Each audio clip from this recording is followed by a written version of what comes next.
Metabolic system of insects. The insect fat body structure and development. The insect fat body plays an essential role in energy storage and utilization. It is the central storage depot for excess nutrients. In addition, it is an organ of great biosynthetic and metabolic activity.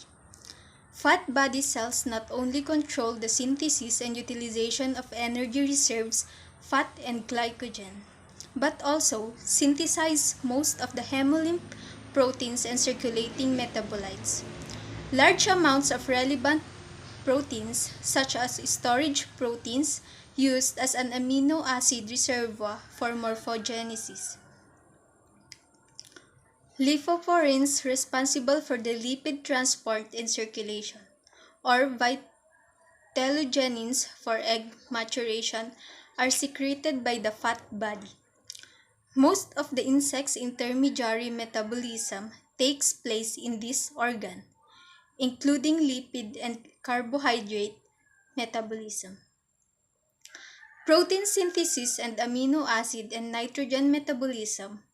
Some metabolic processes are stage-specific, such as the synthesis and secretion of storage proteins into the hemolymph that occur in the feeding larva, or the synthesis of vitellogenin in adult insects. To perform multiple metabolic functions to fulfill the changing physiological needs of the insect during development, the fat body must be able to integrate signals from other organs.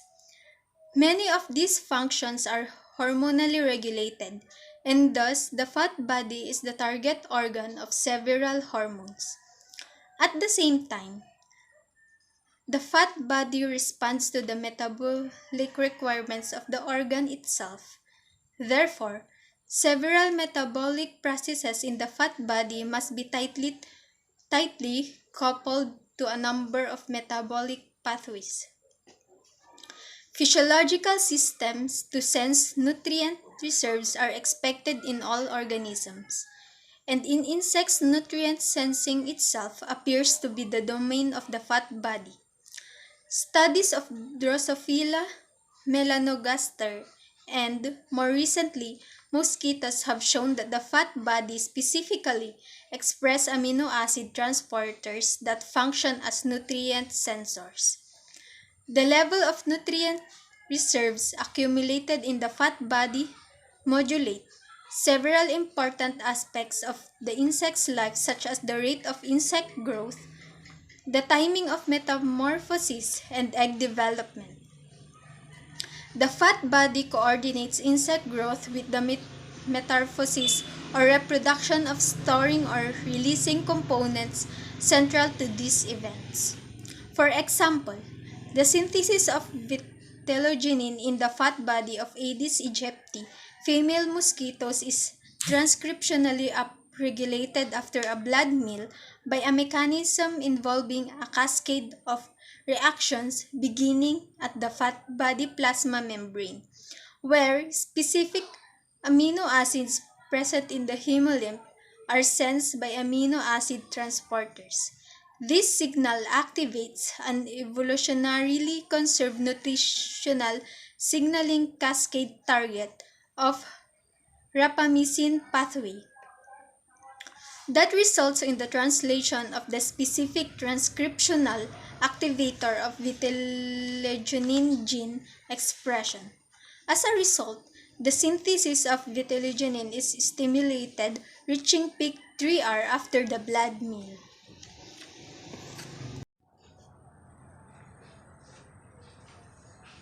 In addition to its role related to storage and utilization of nutrients, the fat body is an endocrine organ, produces several antimicrobial peptides, and participates in detoxification of nitrogen metabolism. Clearly, the fat body is a multifunctional organ as reflected by the transcription pattern observed from D. melanogaster and Bombyx mori. The fat body is structurally heterogeneous and exhibits regional differentiation that can be distinguished morphologically. Although Some functions of the fat body are present all over the tissue.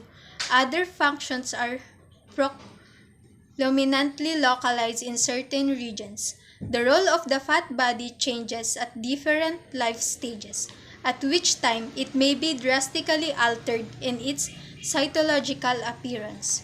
Reference: Estela L. Arce and Jose L. Solages.